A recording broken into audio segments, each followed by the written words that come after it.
As an artist collaboration, we've given shape and depth to some of the most complicated topics of our time, making them easily accessible for those who seek to understand. We've given voice and space to the stories that often go ignored. Please take a moment to consider being a patron, make a donation, or join Rockfin. Thank you.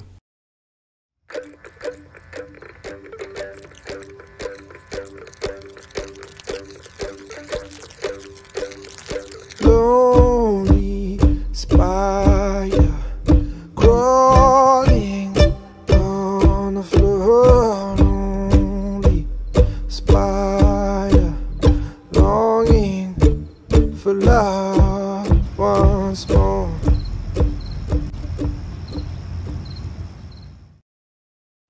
Hey, good morning. Hey guys, how's it going? Happy Tuesday. Yeah, Tuesday, and it's now August. Pretty amazing, isn't it? Right. So this is the 42nd edition of Bookmark. And Wow. yeah, Really? yeah. So we've been Wow. doing this over a year now. 42. Yeah, we started this a year ago in July, I believe it was, maybe June. We did a special anniversary program, but today it's the 42nd edition. Right. Sorry, I'm like dealing with my hair. It's pretty muggy. It's really muggy. Yeah, it's muggy out. It's been raining and it's warm out, so we wanted to, well, nothing. We didn't want to do anything but do the show. So today we're covering a bunch of things. First thing up is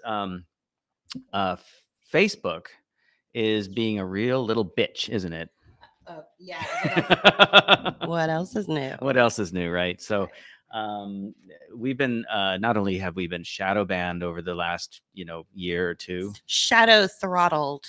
shadow throttled, but we've also been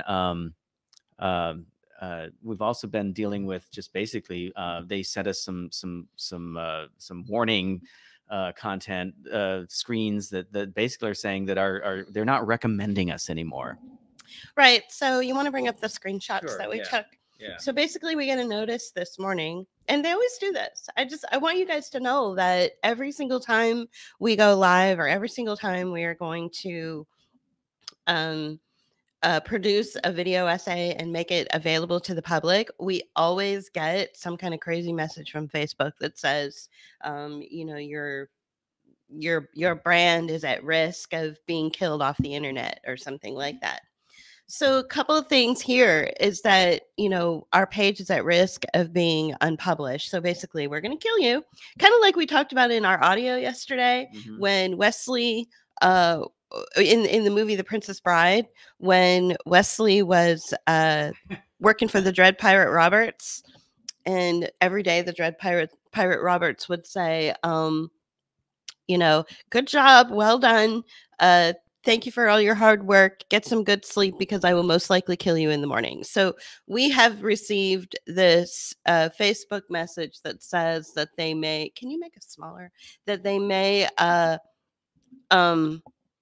take us down off the internet if tomorrow. So we've been getting this threat of being unpublished for a couple months now, but they escalated it when they said that a study that they conducted didn't go along with I don't even know. They're using. Okay, you've had this all straight earlier. earlier. I had it totally. I nailed it earlier. I was like, boop, boop, yeah, I know.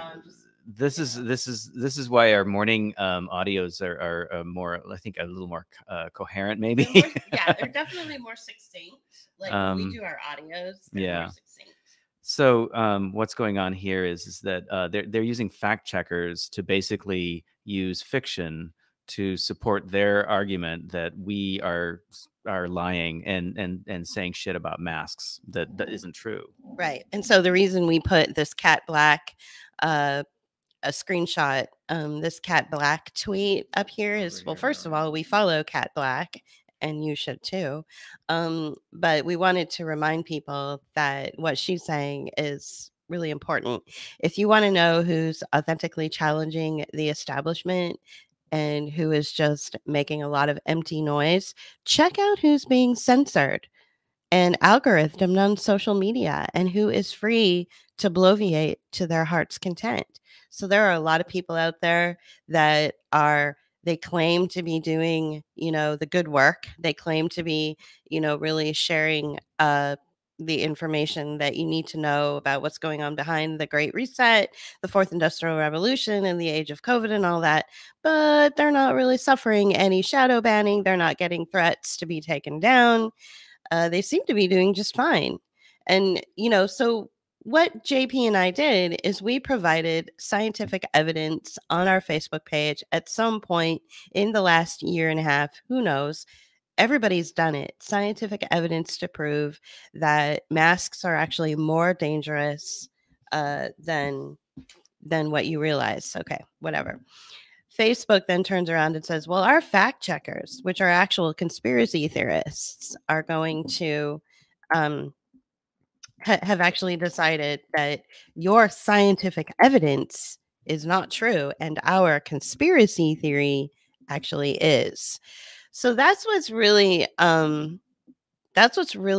of fucked up about this whole situation, is that scientific evidence is being suppressed and the truth about things are being suppressed, and fact checkers and studies are actually based in conspiracy theory and not based in scientific evidence or fact. So everything is topsy-turvy. Everything is on its head. And so thank you, Cat Black, for saying that, even though you may not have been referencing us, because you probably don't even know who we are, because nobody seems to. Excuse me. Thank you for saying that anyway, because there are a lot of social media influencers and a lot of assets out there that are really sucking the energy out of the room, sucking the air out of the room, taking up all of the space. While those of us who are actually trying to, be seen are being suppressed and being, our lives are being threatened. Our book of hours is our life, Right. and it's being threatened. So, well, I'm going to share something right now. Let's see here. This might not be helping.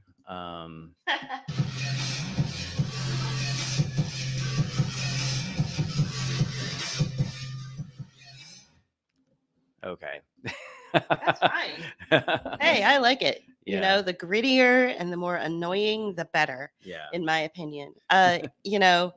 So speaking of masks, if you're basically telling your acolytes and your followers, if you're a social media influencer, or an asset, as I like to call them, if you are telling your acolytes and your followers not to worry about the mask issue, that it's not really the real issue, and you're focusing your energy and your efforts on intangibles like, I don't know, virtual reality or blockchain, then you're probably carrying water for the state. Then you're probably an asset. It begins with the mask. It really does. If everybody would fucking take that stupid thing off of their face every day and just in one solid act of defiance remove the mask off their face, then businesses would open, then children would go back to in-school learning and go back to normal, then your lives would go back to normal. It starts with the mask. The problem, see, the thing about the mask is that the mask is a symbol, and it's a symbol of slavery. It's a symbol of compliance. Okay, so the reason that it's so important is because it is a symbol, and it is also a training device for, say, wearable technology in the future. Now, there will be, bifurcation of society and stratification via the mask as well. But in the meantime, I think what it is this is a training device, and the people that are embracing it the most are the managerial class and the liberal class that have been, pushing this thing for forever. I was talking to somebody earlier today about how I received an email from a club that we used to go to in San Francisco, and we've talked about them before. This club, and what's going on is there is a First of all, they're requiring you to have proof of vaccination in order to go into the club. Second is they are only selling so many tickets. So clearly they're getting funding to push the the vaccination passport or the proof of vaccination. The third thing that's going on is they're also following the San Francisco rules, which are following CDC rules, which is, basically, as we said the other day, is nothing more than just a suggestion. Okay. But they're following San Francisco rules with glee, by the way. They're not just going, oh gosh, we just have to follow these rules. They are following them with glee. And they're saying you have to wear a mask if you come into the club. Now, one of the things that was going on before, when they were pushing the whole idea of the vaccine is you won't have to wear a mask anymore if you get the vaccine. Well, now, guess what went away, right? Guess what went away? Now they have to wear a mask even though they got the vaccine. And all these people are fine with this. And what I was saying about this was that this is all marketing. It's like a beer commercial. It's like and it's marketing out to the people who are gleefully happy to wear the mask. Okay, that reaches that target audience. But the main target audience is the people who are not getting vaccinated and the people who are the go along to get along. This is a beer commercial, and the beer commercial is, attractive people sitting around at a party, drinking this product, and you don't belong to that world. And yet, if you buy that product, you could be. So what they're trying to do is say you could be at this party as long as you mask up and get the vaccine. You can come into our club and be cool like us. The one last thing that I want to say about this is, which is just the most ridiculous part of the email, and it was also very gleefully written, was, don't worry, you can drink. You can take off your mask if you're drinking. So my takeaway from what JP just said is that people who enjoy wearing the mask are also looking for their lap dance. Mm-hmm. Yeah. Because that's what the beer commercials basically tell men too. Right. If you drink this beer, you can get bikini clad women to give you a lap dance. Right. And so that's the equivalent of the mindset of the people that are putting on the mask. If you are saying, don't worry about the mask, it's not a big deal, then you are carrying water for the state. You have an agenda. You are an asset. If you are influencing your social media followers and your acolytes and your flying monkeys to say things like, well, I'm not going to worry so much about the mask anymore. I'm going to talk about things that are intangible and aren't real, like, $10,000 virtual reality systems that no one in working class and no one in at least in my neighborhood could afford. But you know what's going on in my neighborhood? People are wearing masks because they're told that they have to by their leadership. They're being treated like slaves. So if you're not calling this out as class war, then you're probably a proto-fascist and you probably need to get off our feed. And that's what I have to say about that. Clearly, I'm very passionate about this. The other side of this is that the reason that we're being warned and told that we our content could be taken down and that it's being fact checked and everything is in fact the mask. So if the mask wasn't that important, then it would be a non-issue. It would be a non-issue, right. Exactly. And I was giving that a pregnant pause, but thank you. But here's one more thing. It is a training device, and the goggles, they will come, but they will be for the managerial class and for people who are above. The technologies that will be handed off to the working class and maybe the people in between are the haptic technologies and the digital service platforms, right? So people will be on their computers and they will be doing things, but the people who will be really at the bottom or towards the bottom will be operating robots, cleaning toilets, or stocking shelves and things like that. And that's all interim technology. The technology ultimately is not the important thing. What's happening is that people are going to be forced into doing things that they normally wouldn't do, or they're just financially or economically going to be forced into doing things that are basically slavery. We have a couple of videos, video sketchbooks, which we made. They're not video essays. They're short videos, which means that they run under like 10 or 20 minutes. So the first one is Accessorize. So please watch it. You can go to the YouTube channel and take a look at that. What this does is it indicates and it shows in a kind of a creative way how the mask is part of wearable technology or will become part of wearable technology. I noticed that there's a lot of social media influencers out there that have suddenly stopped talking about wearable technology because it actually is part of the mask narrative. So if you're not talking about the mask narrative, then you're not talking about wearable technology. You know, The slave devices, which will right. track and control you. Right. Well, you know, also the wearable technology and mask campaigns. Okay, so you know, if we come back to this being marketing campaigns, the mask and the wearable technology are both marketing campaigns. The mask one is more like, you know, it's a lot more heavy-handed in that you have to wear it if you want to be on the bus or if you want to Right. come in the club. But Right. the wearable technology is a more mundane kind of like everyday kind of campaign Right. that's just kind of introducing these things into you. Now, you know, this all looks really mundane and everyday, but like if you think about it, like what are these things for? Are Well, they I mean, they're for profit well, first, no, but right? it's all about tracking you and keeping you know well, tracking, but what was the word I'm looking for? Surveillance. Yeah, it's about surveillance and keeping track of various aspects. And you know, they're talking, you know, in this one thing here, they, you know, like smart socks, smart pants. They're telling you all the devices, but they're not telling you what the devices are actually tracking, right? These things are going to be monitoring your health, your heart, you know, your blood pressure. You know, last time you had sex. I mean, these are the extremes that people Right. talk about, Right. but you know, these are all things that are going to be talking about or tracking, you know, who you are. And as we keep talking about, health is the issue in the future because they're going to financialize you as an eternal patient. Right. So everybody needs to, you know, they need to see how many steps you've taken.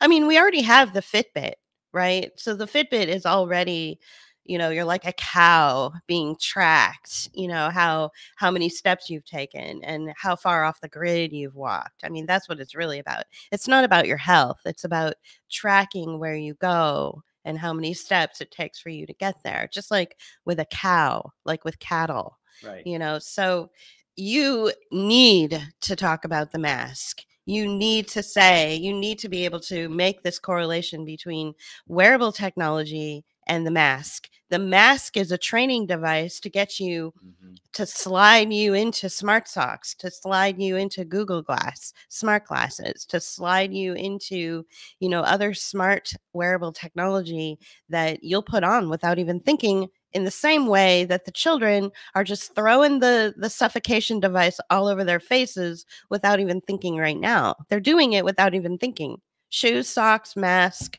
you know, that's how they get dressed now. Right. And it's really sick. So we need to stop this, you know. Well, you know, and the mundanity, the mundane, the everyday quality of like this marketing campaign of you know everyday wearable technology is, again, it's sort of like slipping it under the door, and yet the mask is the, you know, and I had this a moment ago, but the mask is basically, you know, the outward symbol, and it's an outward symbol of slavery, but it's also of like treating you like, you know, like you're an animal, so you are chattel now. But the wearable technology isn't just going to be the mundane, you know, smart socks. It's going to be something that's on your face. It's going to be probably more like the Borg. I know, and I'm reaching, you know, into extremes here, but what I'm trying to say, and so it'll probably be more like this. Yeah. So that's another video essay or video sketchbook you can take a look at. You can go back. These are a couple of videos, sketchbooks that I made last year. They don't have, you know, a lot of views on them. Earlier this year. Yeah. Right. Sorry. So check them out and maybe try to help us out and make them trend, since we are being shadow throttled by social media.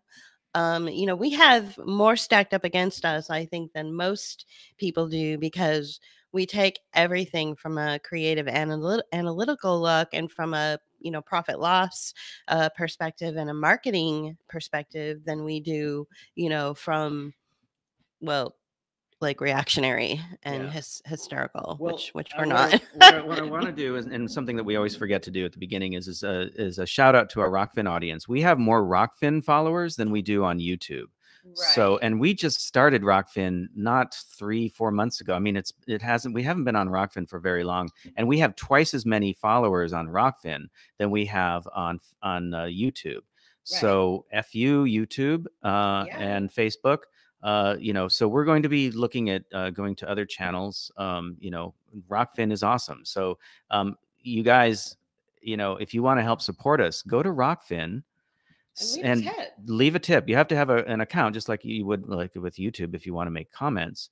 But you can go to Rockfin and you can leave a tip. It's easy, so you don't have to commit to the monthly thing. Now, we do have premium content on there, and you'd have to pay $9.99 a month to see that. But you can also be a patron and get the same content, for less if you feel like that works for you.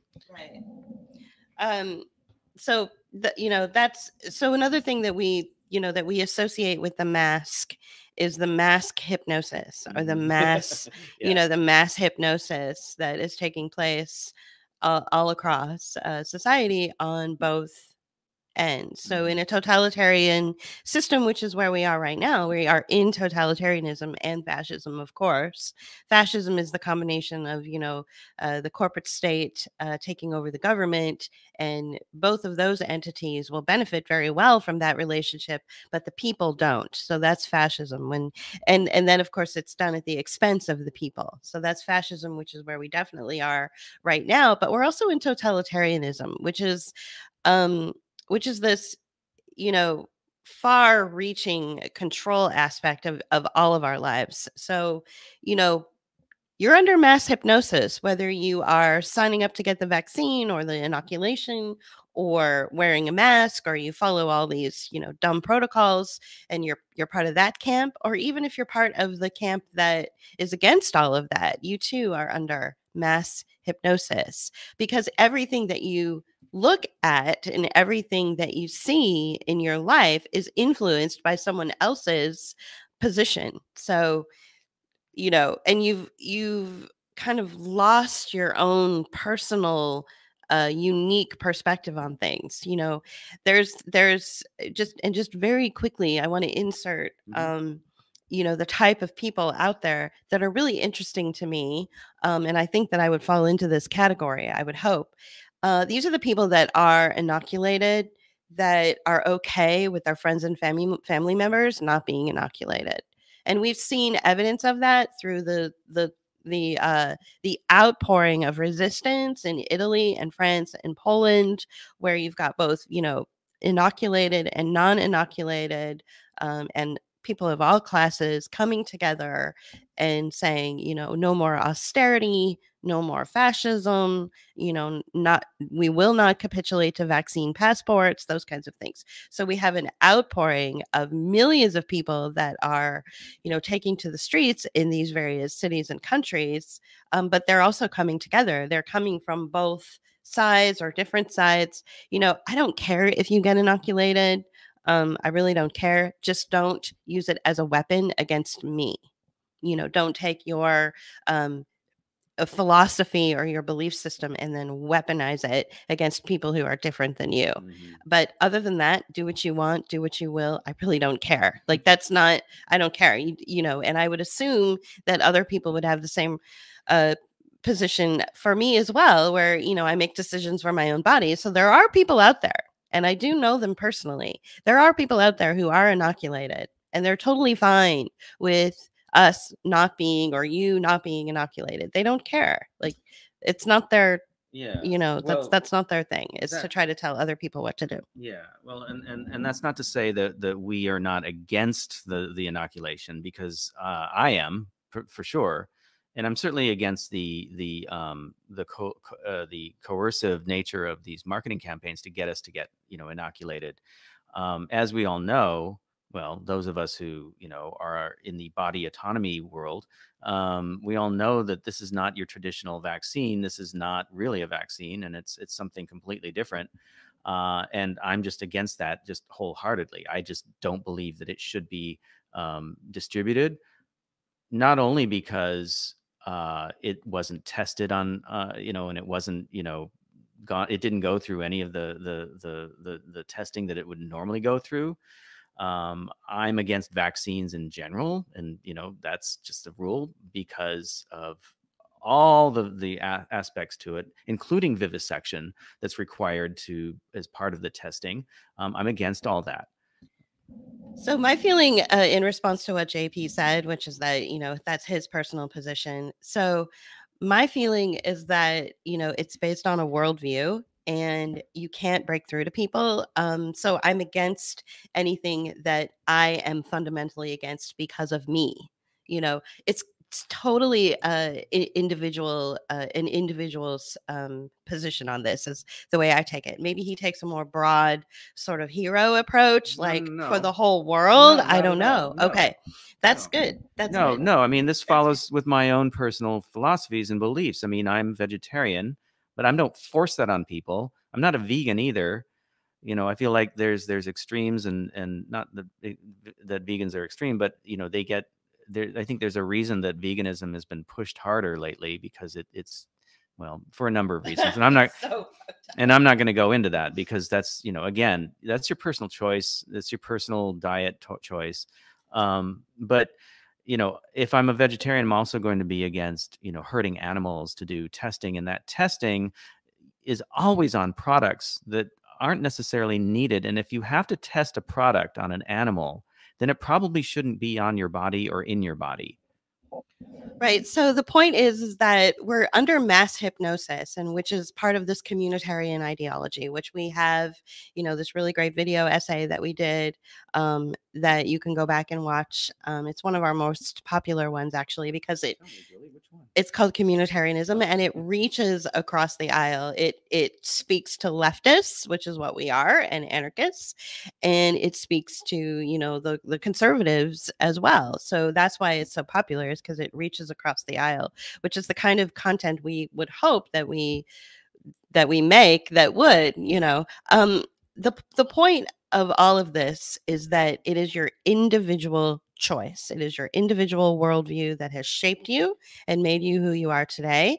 And what this entire process is about is cudgeling out that individual nature. With this entire eugenics movement, which it is, because what they want to do is make everybody the same, kind of stupid, and maybe kind of attractive, and it's really what they want to do, is turn us all into these kind of attractive slaves, it's weird. But and I have a whole other philosophy regarding that, which would take hours to go into, but I'll just leave it at that. So your individual nature, your individual viewpoint, whether it's, pro inoculation or anti inoculation, is being cudgeled out. It's all about your individual choice.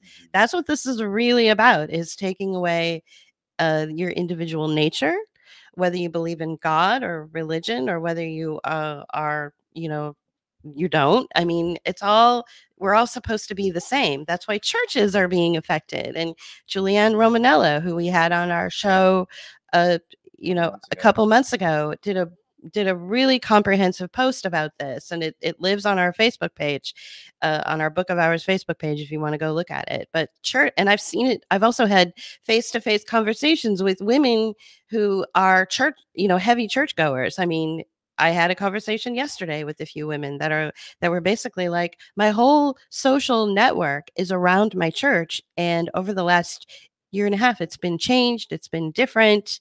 They keep closing and then reopening, and that is part of totalitarianism, is this fear, calm,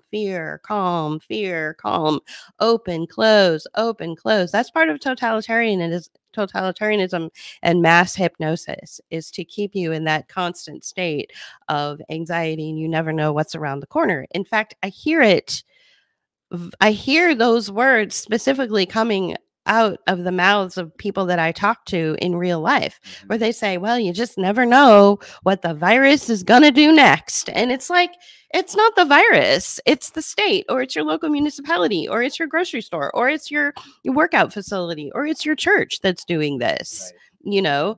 And of course, the state is egging them on, you know, like the state is supporting totalitarianism, of course. So that's what's going on, the mass hypnosis. So our worldview is basically like, well, for us personally, individually, the inoculation, which we know all the scientific evidence around it, doesn't work for us personally. Now, I've also talked to people that have said, oh, so wait, you're telling me that it's actually a gene modifier and gene therapy, and it's all about, you know, this kind of strange technology that's going to fuck up my DNA or something? And I'm like, yeah, basically. And they're like, that sounds cool.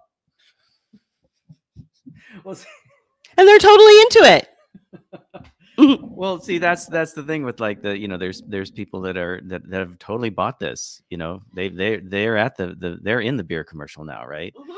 And they're down with it, and they're okay with what they think of as this transhumanism, and you go back to what we were talking about before with like the VR goggles and stuff. That's the sexy technology. That's not going to be for everybody. Right. And so these people that are accepting it may or may not belong to that class of people that will end up with the sexy technology, which is the sad part. Right. So, you know, if this person that, you know, like you're referring to is of the lower classes that will not receive the sexy technology, then that's fucked up for them. I think, you know, the other thing that goes along with the mass hypnosis and the, you know, the up, down kind of like, you know, we're open, we're closed, we're open, we're closed. I mean, and the anxiety that goes along with it, that is then supported and uplifted with the propaganda, and the propaganda supports that mass hypnosis, right? And so it's a combined effort to keep people in, you know, free floating anxiety, and also, you know, the fight or flight kind of mode as well. And it really just it reaches into the most base part of our psychology. You know, it reaches the lizard brain, it reaches into the fight or flight, and it makes us dependent on the trauma, you know, the trauma bonding that comes along with that, you know, and that's what turns you into a good Stockholm syndrome person. So you start just following along without even thinking about it. Right. So we have on corporate media, we have every day, you know, we've got Tucker Carlson, who is, you know, outraged about something that the CDC said or suggested. And then the next day we have something else. And the next day we have something else. And then there might be a little reprieve. And then we have something else. So, you know, so that's corporate media, but your social media influencers do this as well. There are social media influencers, which, you know, I have studied, and they have said, oh my God, you guys, look at this thing that I just discovered, you know, and they follow the same pattern that corporate media does. So the social media influencer or the asset will say, you know, oh, dearie me, here is this terrible thing. And, you know, it's all over their social media pages. And so their acolytes and followers are then, you know, kicked up. Their anxiety is kicked up.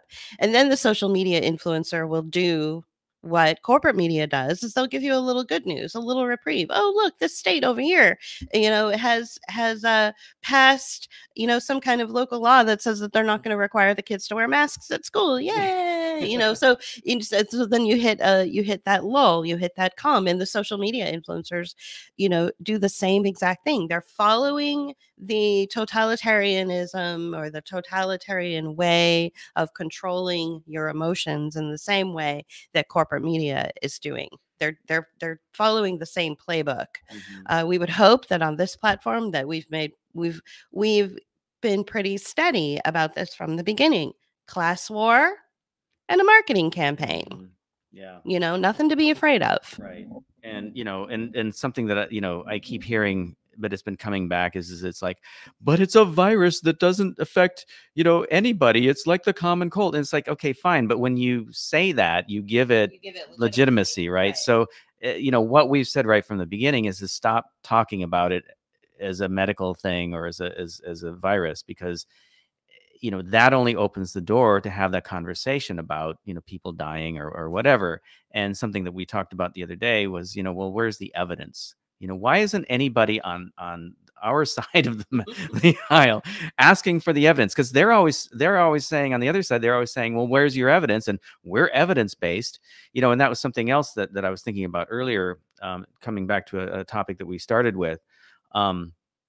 The mainstream media is we had a conversation about the irrelevancy of television, right? And mainstream media. So mainstream media, you can tell the fact that they are feeling their irrelevancy by the fact that, they keep talking about evidence and reliability and verification and all these things that they say, we're verifiable information, we are evidence based, and this, that, and the other thing. And it's the very words and the very things that are being thrown at us by Facebook. So all these things tie together, because what they're trying to do is tell you that you are irrelevant, that you are wrong, that you are not thinking straight, that you don't listen to science, that you don't believe in science, that you don't trust the science, and all these words that come into play. And they're all designed to work away at you and work away at people that are like the go along to get along. Especially those are the people, sorry, that's not a, those are the people that are the ones that those are the people that are that they're going after. Hey, I'm on a boat. I'm on a boat. Oh, hey, can you fix the... Yeah, I'll do that. Can you fix that? We've got some chats here. Okay. Yeah. So, hey, Michelle, can you fix? Yeah. Oh, is it your side? It's your on side. my side. Oh my gosh. But I don't know how to do this on camera. I wanted to wait till we had something. So let me read some, Michelle. So humans have been primed for generations to think that they need improvement in body and mind. Of course, they're okay with it. It's a little more at the bottom, unless you want to cover it. So now. Okay. Can we just move on with the show? Yeah. Really so we didn't pull our backdrop close enough to us, and that they could not prove because the virus was not isolated. Yeah, there's all sorts of technical and scientific evidence to show that this probably doesn't even exist, and if it does, it's like less deadly than the most mild common cold. I think what they're doing as far as the priming, which is something that that Michelle brought up, the priming is about the priming is about priming us for the Green New Deal, or in the green economy that's coming up, and that's something that Cory Morningstar talks about all the time. So we're just going to throw up an image of the mouth cage while we fix our backdrop. But so we got a really early start today. And we also have plans in like an hour. So we're trying to put in as much information in our last episode of Bookmark before we take our reprieve, because we have to go through marketing. We haven't made our Patreon goal yet after a year and a half. So we have to rethink and re-strategize how we want to promote our work. So I think that the COVID, again, Morningstar put it perfectly, in John Stepling's Aesthetic Resistance yesterday, number 46. Check it out on SoundCloud. This is a smokescreen. COVID is a smokescreen for a reshaping of our economy, but not only that, to turn us into self-hating, isolated individuals that are pathogen-carrying, carbon-based life forms that not only do we hurt each other because we could be carrying a deadly disease without even knowing it, but now we're going to hurt planet Earth because we're carbon-based life forms. So COVID has been the practice run for the real shit. And you guys, really, the anxiety is keeping you from moving into something called parallel structures. Yeah. Okay. You want to talk about that? Because sure. I mean, I can, but I think you have it down. Okay, so here we are. We're in fascism and we're in totalitarianism, whether we like it or not. This is the world that we live in. They have way too much money, way too much influence, way too much power. They have captured the entire media. They've captured our justice system. They've captured our medical industry. They're everywhere. It's pervasive. They have trillions of dollars. So we have to accept that totalitarian living is where we are. Fascism is where we are. But you can live within that construct in something called a parallel structure, which is that you live within a totalitarian society, but you're separate from it with your morals. It is immoral. Totalitarianism and fascism is immoral. It's class war. It's based on, attacking the human race and turning it into, the slave system that supports the oligarchs, that supports the billionaires, that supports, the people, the few people with all the money. You down here, you can exist in that parallel structure. You can exist within that structure in a parallel structure, but within your own communities, you will live with morals. You will live like we live, where we eat out of our garden that is in our backyard. We transformed a parking pad into a garden. It's basically a community garden. We create content within this totalitarian society in order to lift people up, in order to, have people look at each other rather than look up. Well, the concept of the parallel structure goes back to Václav Havel, who was a Czech playwright and later became the president of the Czech Republic after the communist totalitarian state was removed. And he talked about this during, he came up with this concept during the time that, they were, under their totalitarian rule in that state. And I think a good example that we've created was the separate little video that and I talk about this all the time, but it's one of my favorite little videos because it was at the end of one of our longer videos, and I made it into a separate one, and it's called Reciprocity. I don't have an example of it. Michelle says, can you repeat that reference? Are you talking about Havel? Václav Havel he came up with that concept, or the word or the phrase parallel structures. And again, it's living life within the context of a totalitarian state, but your own little world. And we've talked about this before too, like carving out something new out of the shell of the old, or living a separate life outside of the what's going on, even though you're part of it. And the video Reciprocity that we produced. Sorry, Michelle. Yes, that was Veronica's question. Sorry, Veronica. We didn't mean to call you Michelle. Thank you for all of your wonderful comments and questions, you guys too. This is great when we get all this feedback. Okay. Well, what was the question? Just to repeat the reference. Oh, okay. And that was Veronica. That was it. Okay. All right. Cool. And so these are concepts that we all need to kind of understand and take in and try to create in our lives. And you're not going to get your community to follow along with you unless they are of a like mind. So even if you have to be the example on the block, if you can create your own little world, that's fine. But I think that you can lead by example.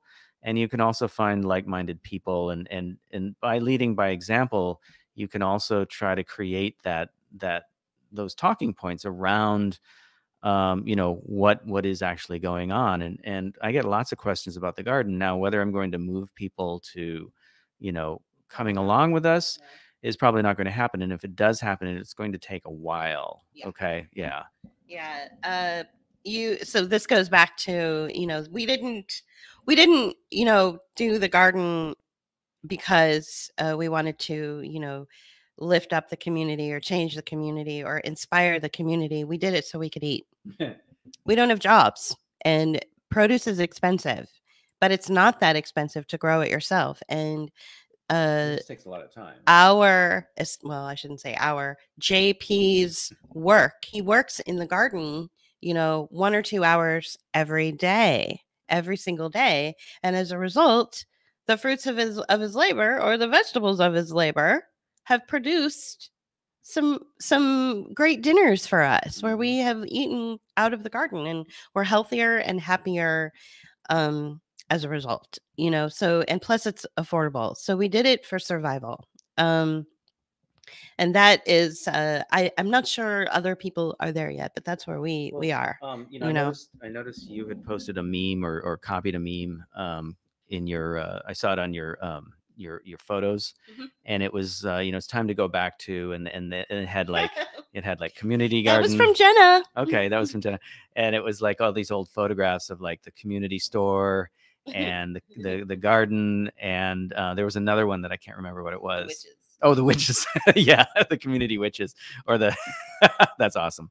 And you know, the community store, or you know, there we did a video about co-ops, and it's a, you know, the subject is about, you know, warning co-ops against getting funding from impact investment. But co-ops are a great way of structuring a community effort. So if you do have a community garden and you're worried about people not really committing because it's a volunteer thing, or they can't see the purpose of it because they're just putting in time and they have another job, a co-op is a great way to get buy-in, because it's sort of that in between place of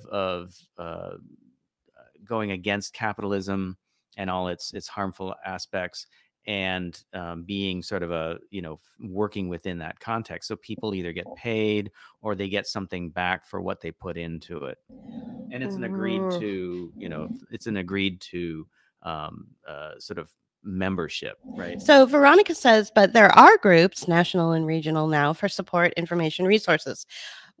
No doubt. And I'm sure that those groups are very beneficial to a lot of people. The problem with a lot of these groups now is that every single community-oriented organization, even the ones that are just awesome, they have been co-opted by vulture capitalists, that they are funded by the very people that want to keep people, you know, poor. I think that may or may not be the case. I mean, you just have to be careful about and look into the organization that you're looking into. So you know, the more, you know, the more grassroots, the better. So the groups that Veronica's talking about, national and regional, I'm dubious of. Now, you know, just because I'm dubious of it doesn't mean that they're not benefiting their communities.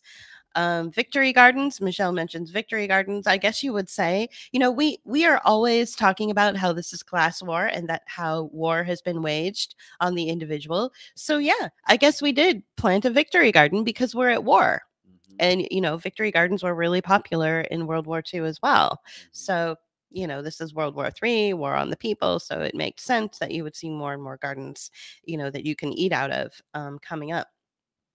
So the four things in this awesome meme that Jenna had shared, which she captured from someone else, is that you would need community-owned food stores, the front porch, the village witches, and neighborhood gardens. Yeah. And we've pretty much got it all covered in our community.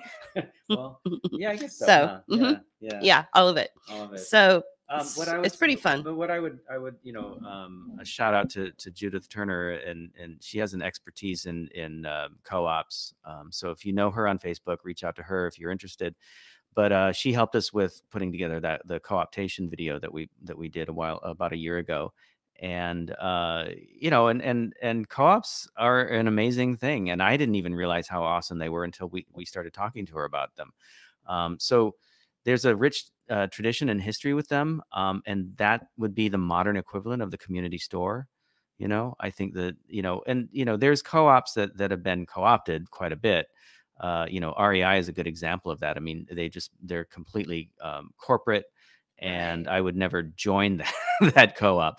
But you know, if it's a little more grassroots, or it's neighborhood, or it's, you know, and there's different types of co-ops. There's membership co-ops, there's worker owned co-ops, and there are you know, there's a number of other things. I can't remember all the types of co-ops that are out there, but the ones we featured at the end of our co-optation video, they're all different types. There's living. So there's like a group that created a co-op for you know, for places to live. There are these bike co-ops where you can join and you have access to tools and parts and knowledge people who can help you fix your bike. So there's all kinds of ways that people can cooperate, and these co-op structures just kind of codify that relationship so that there aren't, like arguments or relationship issues in the future. You have it all down. You remember one member, one vote. And I think that that's really horizontal and very important to think about. So Michelle also mentions the CSA, which is Community Supported Agriculture. Right. So we have been, or mostly JP has always had for years and years and years, a membership with the CSA, and you pay like a monthly fee for like 3 or 4 months, and then you get community supported agriculture, or you get the farm produce, and then you go pick it up somewhere. In San Francisco, he would ride his bike to a location where his community supported bag of agriculture or whatever would be available for him every 2 weeks. We don't have that kind of money anymore. So we can't afford it. Plus, we have our own garden now. Right. We don't need to have, we don't need to belong to the CSA anymore when we're eating out of our own garden. So also the transportation issue. We did have one last year, and it was a little expensive, but it was also I would spend. Well, I would spend probably 2 hours of my day going to get it because it was on a different part of town, and I had to take my bike. The bus would have been just as long or worse. So I rode out there, picked it up, and came back. And yeah, I mean, what's dangerous, but it was the route was a little hinky as far as traffic goes and infrastructure. But other than that, I was able to do it. It's just that it wasn't easy and it wasn't convenient, and that particular CSA only had certain drop-off points. So, I mean, you have to consider the practicality side of the CSAs as well. It was organic produce. It was awesome produce. We learned about them from the farmers markets, and so we started working with them. But this year, we have enough produce, I think, coming from the garden that we have not. It would be overkill if we too much. So, yeah. So we don't even know what we're going to do with all the produce we have. Some of it. The problem is, the one problem with your own garden, and you may know this if you have a garden, is that you get an abundance of one thing, but maybe not enough of something else, and so we have a lot of chard right now. So yeah, but other than that, it's good, and if you know how to do it and you have the time, it's certainly a practice that's worthwhile. Okay, so moving on, we spent more time on that than we had. It wasn't even on our notes. Apparently it needed to be said, though. I think so, yeah. So we have to have those parallel structures. That's what this is about. Is first of all, you have to accept the reality that you live in, that you're in totalitarianism and that you're in fascism. So you've got to create parallel structures within this immoral world, and you've got to, have a moral relationship with each other and the earth. Okay. So we're going to talk about what I want to do is talk about how we have, an audio podcast, we have a blog. So a lot of people who follow us on Rockfin and YouTube and, possibly Twitter are not really familiar with the fact that we go live every day and we do audio podcasts. We capture those audio podcasts and put them on our blog. So our blog is book-of-hours.com/blog of hours, blog-of-hours. So you could literally put in blog of hours in Google and our site would come up. I mean, people go to it. Apparently enough people go to it that it's now been, put on your search criteria, like it'll come up. Right. So what we do is we capture these audios where you don't see our faces, but you hear us talk and we argue and we talk about current events. So, we responded the other day, we responded to Tucker Carlson's coverage of the CDC's eviction moratorium, and we gave it some clarity and shape and explained what it was really about. We also talked about the green zones or the humanitarian shelters that the CDC brought up back in July of 2020. We had an audio responding to that as well. So our audios always bring a sense of clarity and a sense of understanding to these really volatile headlines that come across your feed, whether they're coming from corporate media or your social media influencer, which is trying to kick up your anxiety. Remember, they are assets trying to kick up your anxiety and help you not see the reality of the situation. They want to distract you with intangibles. Tangible things that you can see, that you can actually make a difference, are things like the mask. Just taking it off your face will inspire other people. I was on a public bus the other day. We can't afford a car. We take buses everywhere or ride bikes. I saw like a 16-year-old Black girl not wearing a mask. And that inspired me to take off my face covering. So if a child could do it, in a system that is pervasive, where the recordings are over and over and over again, if you're taking a 15-minute bus ride, within that 15-minute bus ride, you will hear the announcement come over the bus's system twice. I take the bus all the time, so I know what I'm talking about. It says, for the safety and the safety of others, please keep your nose and mouth covered. So if a 16-year-old can break free from that pervasive mind control narrative, which you all drive cars and you don't have to take public transportation, so you're not part of that narrative, but we are, and we see children that have to succumb to it. If a 16-year-old Black girl can take off her mask and fight that mind control, then you can too.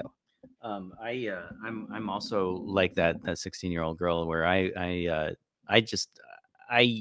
can't get on the bus. You can't get on the bus. Yeah, I'll get rid of this. Yeah. Okay, there we are. You just can't get on the bus without the mask on, unless, of course, the bus driver is not wearing one, which you've noticed is happening as well. But in order to get on, I just slip it up. And as soon as I'm past the driver, it comes down, and I do not wear it while I'm riding. And I've found that I've inspired people to pull theirs down as well. Right. And so, going back to the green zone conversation a little bit, one of the things that we talked about, and this is something, we're talking about influencers and assets, and we're talking about, stories that kick up your anxiety.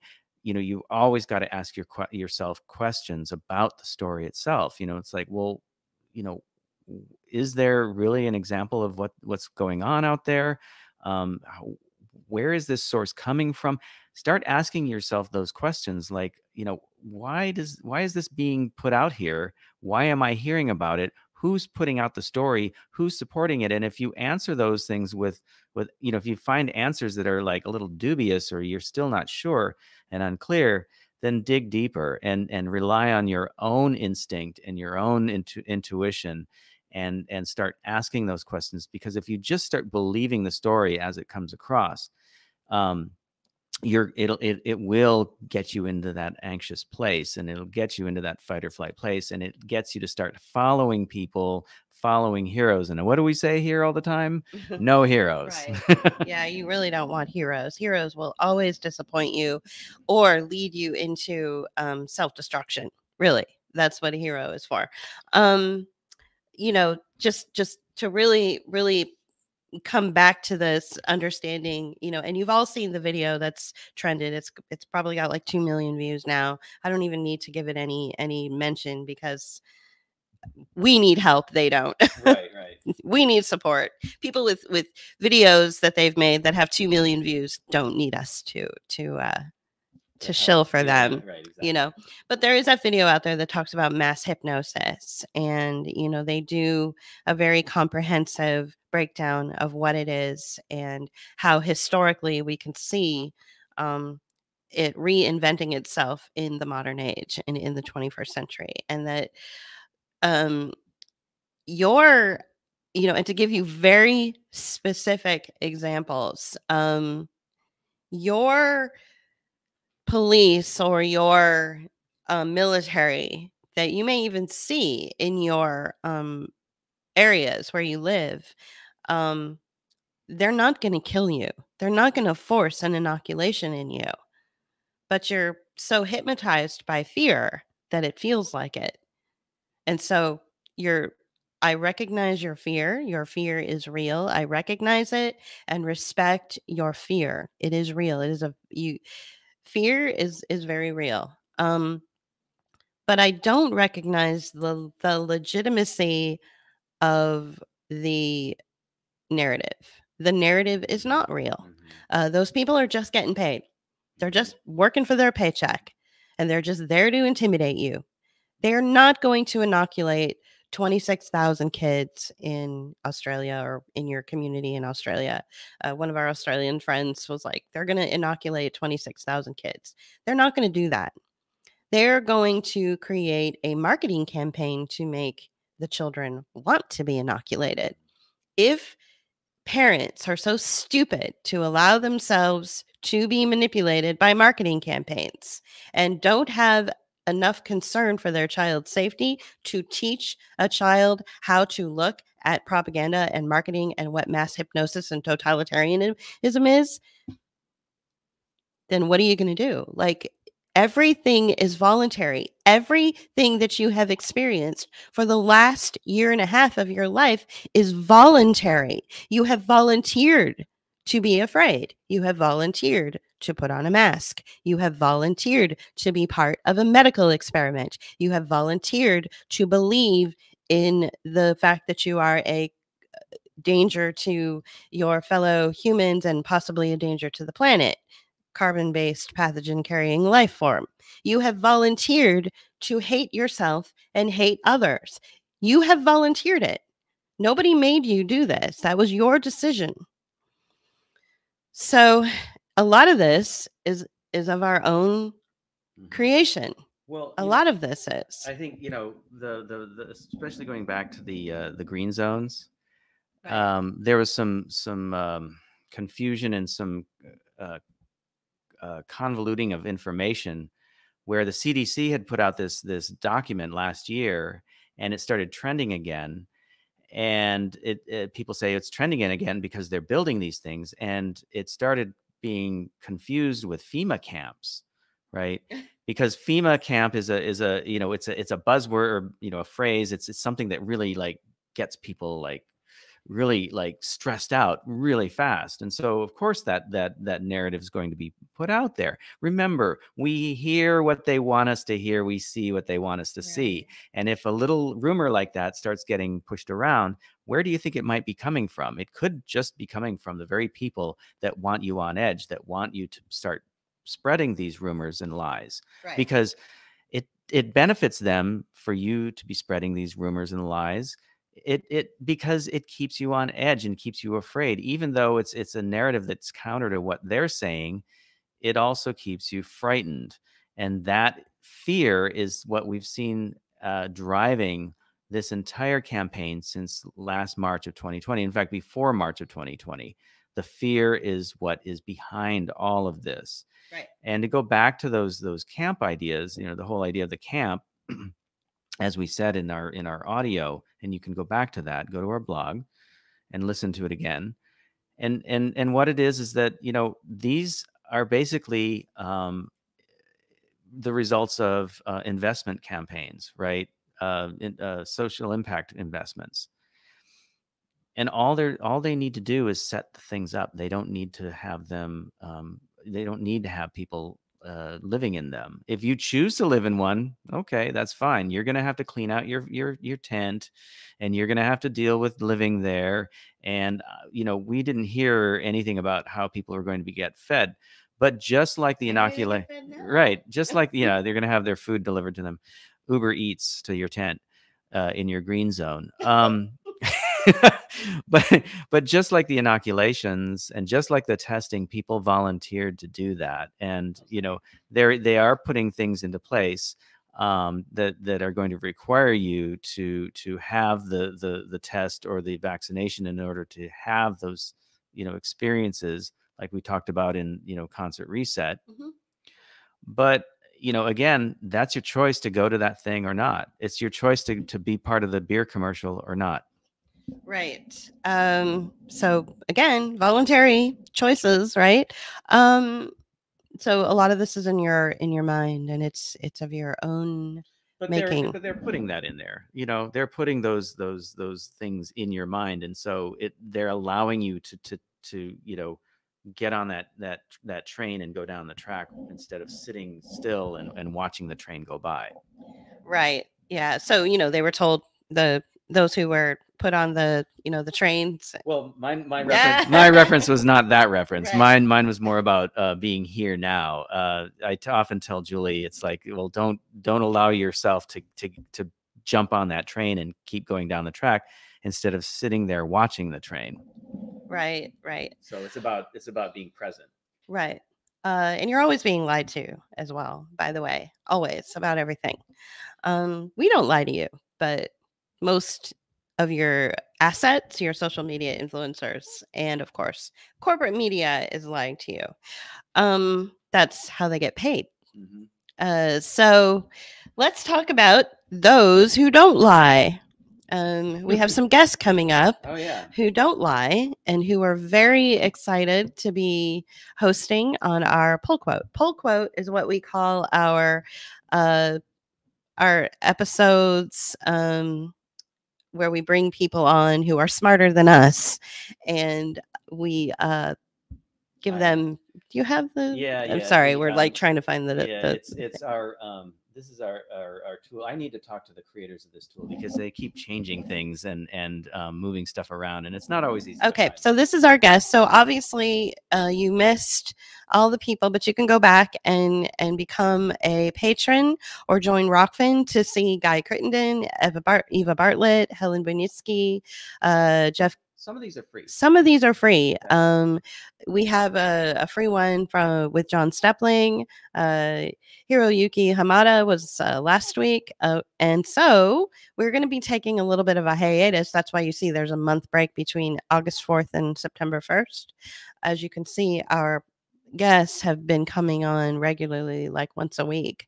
We're going to be taking a bit of a break to reconfigure our marketing and our strategies and recharge our batteries because we need a break. But Andrew Kaufman will be here September 1st. A week later, Vanessa Beeley. A week after that, Sean Gibson, and he is the great grandson of Josh Gibson, who was a member of the Pittsburgh Grays or the Homewood Grays. He's considered one of the greatest athletes ever. Exactly. So we're getting his grandson on. He's actually someone we know personally. Then, of course, we're getting Christiane Northrup, the wonderful doctor who is has really supported our work by mentioning us, which helped to kick up our viewpoint on our views on communitarianism. And then a woman that we respect very deeply and love very deeply, Judith Turner, who inspired us to do Co-optation, our video essay that you guys can take a look at. Will be here around my birthday. And she'll be here with a friend. Right. So with Ramona, her friend, and they are actually doing things in Florida that we recommend everybody do. They're starting farmers markets. Yeah. It's a community farmers market. Right. So that's pretty cool. So when we come back, after our 10-day break and meeting and everything, and it's just a meeting between me and JP. It's not like we're going somewhere.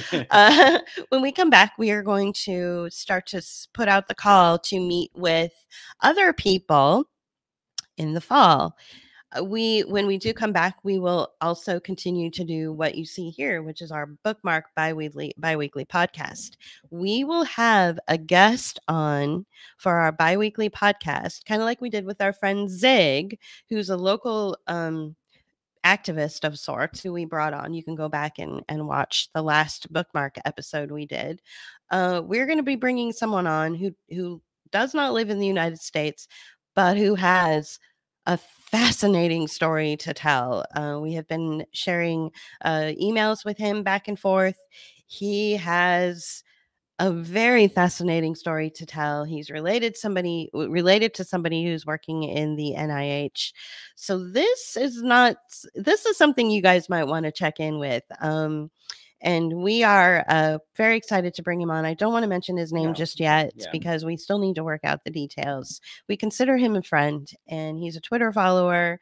And So we're really excited to be bringing him on in the next few weeks. We just need to work out a few details like timing and everything, because there's like a And time zone issues. and time zone issues. There's like a 14-hour difference, Yeah, so well- that always takes a little creativity to work that. But Julie, that aside, I mean, we were talking about our hiatus and our getaway kind of time. I was really looking forward to those team building exercises, and I did order the T-shirts for the Book of Hours Team Building Day 2021. So they're kind of on their way. So we might have to bring those up, but but we do have a guest today. team building exercise. He's much better at it than I am. You must participate in the team building exercise because we say so. Okay, Klaus. Yeah, we're nerds over All here. right, we're getting a little crazy. Yeah. So yeah, but we want to do is before we wrap up, Nothing, just Klaus. before we wrap up, we have something we want to share. Oh yeah. I put something together here. I gotta find the videos. There we go. And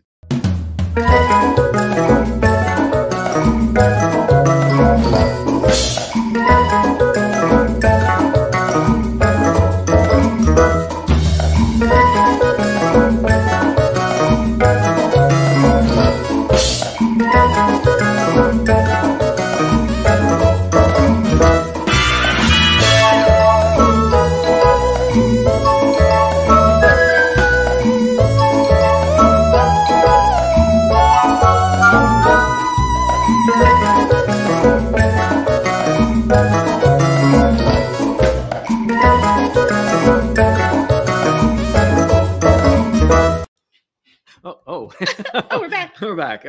Cha cha cha. So that was when you guys go back and look at the replay of this, for those donors and patrons that didn't get a chance to see it, your name popped up in the credits. Yeah. So thank you for that. We really couldn't do any of this without our support. We still need to make our Patreon goal after a year and a half, going at this. So if you would like to be a part of this crazy experience called Book of Hours, then please join us. We're a little bit different than most platforms. We don't talk at you, we talk with you. As we've mentioned, some of our patrons and friends and supporters have given us ideas, and we have actually turned those ideas into video essays. So that's what we like to check in with our patrons and say, what do you want us to talk about? And a lot of our patrons have said, we want to see like the human experience. That's why we're going to bring on this guy in the future that we're really excited about. Mm-hmm. For Bookmark, we're going to have him on. He's going to talk about his life story, and it's a doozy. So Yeah.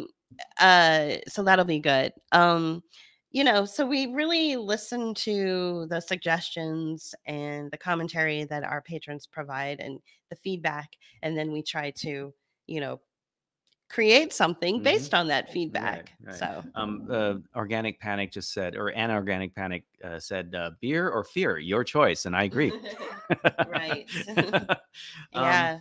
Well, I think we're kind of getting to the end of this here pull quote. Yeah. So we started Oh little no, bit. this here bookmark. Bookmark. He always does that. Yeah. Well, we So. do more pull quotes than bookmarks. It seems like lately we have been, yeah. So we, like I said, we're going to take a little hiatus. We're going to take a break. We're going to figure out ways to market Book of Hours.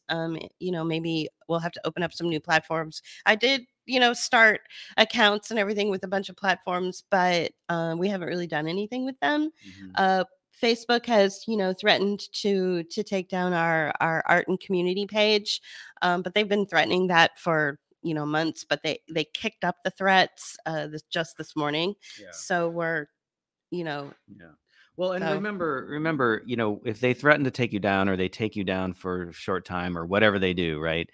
It's not because they disagree or they don't want you saying what you're saying. This is not about freedom of speech. what this is that, and we've been talking about influencers all day. Well, it's about money, but it's also about your influence on your community. If you're saying something that they don't like and they're seeing that it's having an impact, which clearly we've been having an impact, despite the fact that they show that we're not having an impact.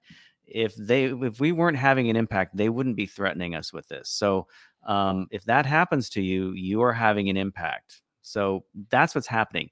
If you are saying things to your group of people, then and it's having some sort of effect, that's when they start taking you down. Yep. That is true. As I'm sure every every content creator and every researcher and broadcaster and writer and blogger who's been destroyed and killed off of the major corporate social media platforms can tell you, and there are tons of them, but they've all seemed to recover quite nicely on other video platforms like Rumble and BitChute. So, and we're beginning a presence on Rumble. So there's a number of our videos on Rumble. Right. Can we bring Marketing Death just to piss Facebook off really quickly? So they took down. So Rumble only the video essay that we did called Marketing Death only lives on Rumble. It doesn't live anywhere else. Well, it lives on Rockfin. Oh, and it lives on Rockfin. But and if we wanted to, we could probably put it up on BitChute. But it was our very first video, so it's towards the bottom. It was our very first video. It's got 600 and something views. So this is another video that Facebook, or another thing that we made that Facebook was like, no, this is what is going to take you down. This is what's going to kill you off the internet if you share this. So they took it down, and we want to show it to you. Okay. So watch it. A deliberate destruction of the world has taken place through economic, health, and human rights violations. What you have been experiencing in the age of COVID is the result of pure, unencumbered, unregulated capitalism and the greed that drives it. The United States is not being invaded by Russia or China. The Chinese Communist Party is not controlling the U.S. government or its lawmakers. However, corporations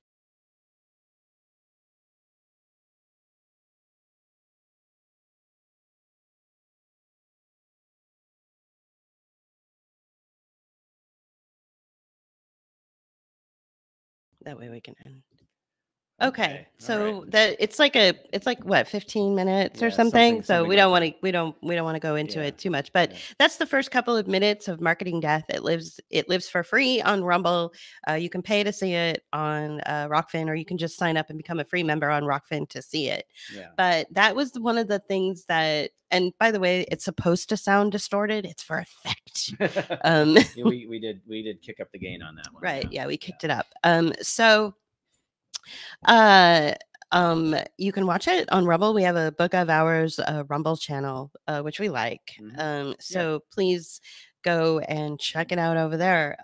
Eventually we'll get Pull Quote and Bookmark up on there as well. Right, but right. Yeah. So we lead like a really full life, as busy as we are on our platform and creating content and doing these podcasts and also doing these interview programs. We are equally busy offline, working the garden, fixing up this, old house that is about 100 years old, talking to neighbors, getting out there and meeting people face to face, even if it's just one time where, we have these conversations and maybe we never see these people again. So we're really active and social.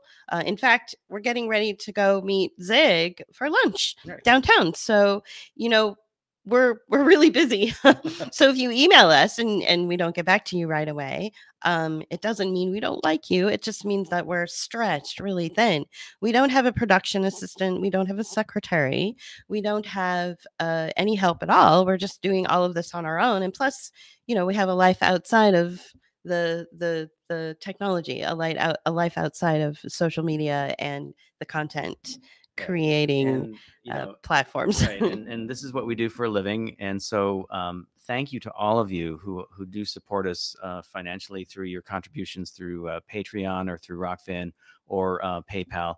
And you know, all we do appreciate it all, and it helps us produce these things. But we do have a goal to reach more people, and our goal for August. We have a bigger goal, but our goal for August is to add 10 new Patreon patrons, the $5 and up level. And so if you can spread this word out to your friends and people you know, that would be awesome. One of the things, we're getting a lot of hot light. One of the things we need to do while we're off is to install a curtain in front of us because the sun's coming in, and I didn't anticipate that. But yeah, I know. But the other thing too is that you notice that we keep having to trade the microphone back and forth. This microphone is awesome, but we bought it for our voiceovers for our video essays before we even thought about doing these types of programs. We need a new microphone to help us with podcasting so that Julie and I don't have to keep passing the mic back and forth. It's the microphone dance. Yeah. So that's one of the things that we, you know, those are the things that we put the money into, is we put it back into the production. We put it into, you know, helping us take the time to do the work that we do. So thank you for your support. And if you aren't out there, but you've been thinking about it, please join the team. Yes. Yeah. All right. Well, I think that's really all that we have to say right now. We've got to skedaddle, as my mom used to say. I hope everybody had a great week so far. It's only Tuesday. Have a good summer, all of you, while we take our break. Yeah, we're going to take a little break. We'll be back at the end of August. Yeah. Ish. Right. So yeah. So we'll be back with Dr. Andrew Kaufman. Ooh, yeah. Yeah. So that's Get your questions ready for him. Yeah. All right, cool. All right, we'll see you later, everyone. Bye. Bye. Book of Hours are artists here to empower and embolden your response to the constant negative sound bites that attack your news and social media feeds. In order to continue making the video essays and art you've come to enjoy, we need your support. Make a one-time donation or become a patron. Thank you.